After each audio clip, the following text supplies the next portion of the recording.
పాక్లోని బలూచిస్తాన్ ప్రాంతంలోని ఉగ్రవాదుల స్థావరాలపై ఇరాన్ జరిపిన దాడులకు పాకిస్తాన్ ప్రతీకారం తీర్చుకుంది. ఇరాన్లోని సియోస్తాన్ ఓ బలూచిస్తాన్ ప్రావిన్స్లోని కొన్ని ప్రదేశాలను లక్ష్యంగా చేసుకుని వైమానిక దాడులు చేసినట్లు పాక్ విదేశాంగ శాఖ ప్రకటించింది. ఈ మేరకు పాక్ మీడియా కథనాలను సైతం వెల్లడించింది.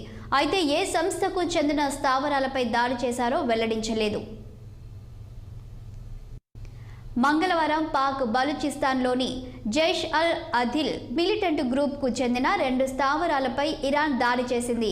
ఈ దాడిలో పలువురు పౌరులు కూడా మరణించినట్లు పాక్ వెల్లడించింది.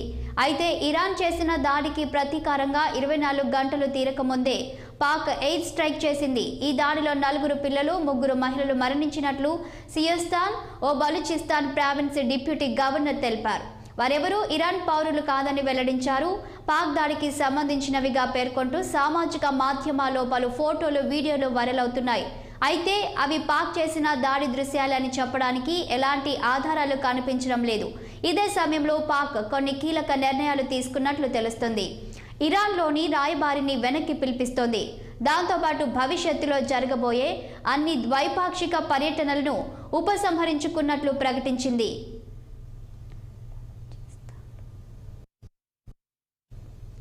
బలూచిస్తాన్లోని మిలిటెంట్ల స్థావరాలపై డ్రోన్లు, క్షిపణులతో ఇరాన్ విరుచుకుపడడంపై భారత్ సున్నితంగా స్పందించింది. ఇది పూర్తిగా ఇరాన్ పాక్ అంతర్గత వ్యవహారమని వ్యాఖ్యానిస్తూనే ఆత్మరక్షణలో భాగంగా కొన్ని దేశాలు తీసుకునే చర్యలను అర్థం చేసుకోగలమని విదేశాంగ కార్యదర్శి రణ్ధీర్ జైస్వాల్ అన్నారు. ఉగ్రవాదాన్ని భారత్ ఎట్టి పరిస్థితుల్లోనూ సహించబోదని తేల్చి చెప్పారు. ఈ విషయంలో ఎప్పటికీ రాజీ ఉండదని స్పష్టం చేశారు. 2019 ఫిబ్రవరిలో పుల్వామా అటాక్ ప్రతీకారంగా పాక్లోని పఠాన్ కోట్ జైషే మహమ్మద్ ఉగ్రవాద స్థావరాలపై భారత్ దాడి చేసింది. ఈ దాడిలో 300కు పైగా టెర్రరిస్టులు మరణించారు. ఇక ఇరాన్ పాక్ ఉగ్రవాద సంస్థల విషయానికి వస్తే జైష్ అల్ అదిల్ లేదా ఆర్మీ ఆఫ్ జస్టిస్ అనే సంస్థ 2012లో వెలుగులోకి వచ్చింది. ఈ గ్రూప్ తరచూ ఇరాన్ సైనికులు, షియాలను టార్గెట్గా చేసుకొని దాడులు చేస్తుంది.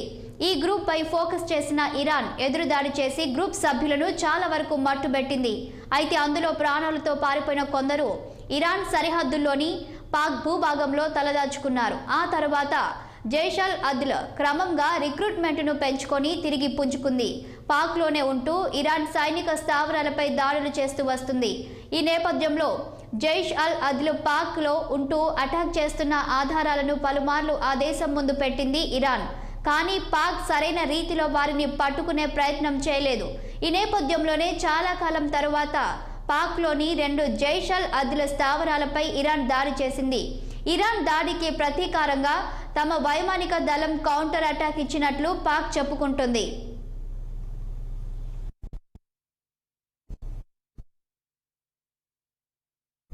ఇదిలా ఉంటే ఇరాన్ పడుతున్న ఇబ్బందులే పాకిస్తాన్ పడుతుంది. బలూచిస్తాన్ ఏర్పాటువాదులు ఇరాన్ భూభాగంలో ఉంటూ పాక్పై దాడులు చేస్తూ వస్తున్నారు. ఇదే విషయాన్ని పాక్ ఇరాన్కు తెలిపినా ఆ దేశం ఎలాంటి చర్యలు తీసుకోలేకపోయింది. ఈ కారణంగానే పాక్ సైతం ఇరాన్ విన్నపాలను పట్టించుకోలేదు. ఈ వ్యవహారం ముదిరి ఇప్పుడు పాకానికి వచ్చింది. వాస్తవానికి అక్కడి ప్రజల మనోభావాలు ఎలా ఉన్నా ఈ మిలిటెంట్ గ్రూపుల వల్ల 2 దేశాలు నష్టపోతున్నాయి. గత 3 నెలల క్రితం ఇజ్రాయెల్పై హమాస్ అటాక్ చేయడంతో పరిస్థితులు మారిపోయాయి.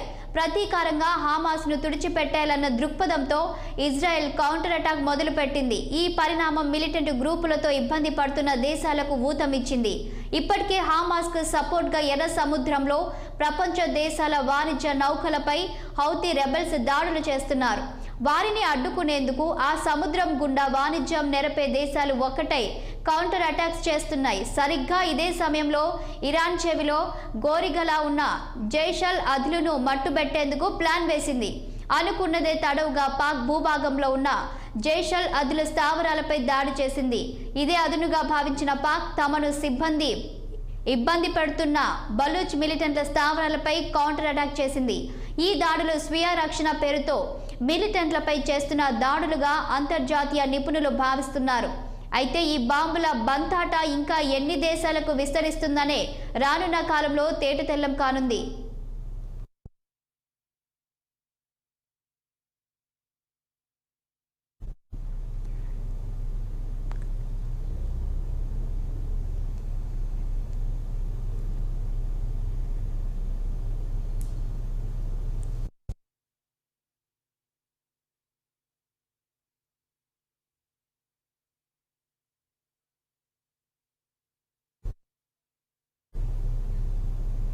మరిన్ని అప్డేట్స్ కోసం చూస్తున్న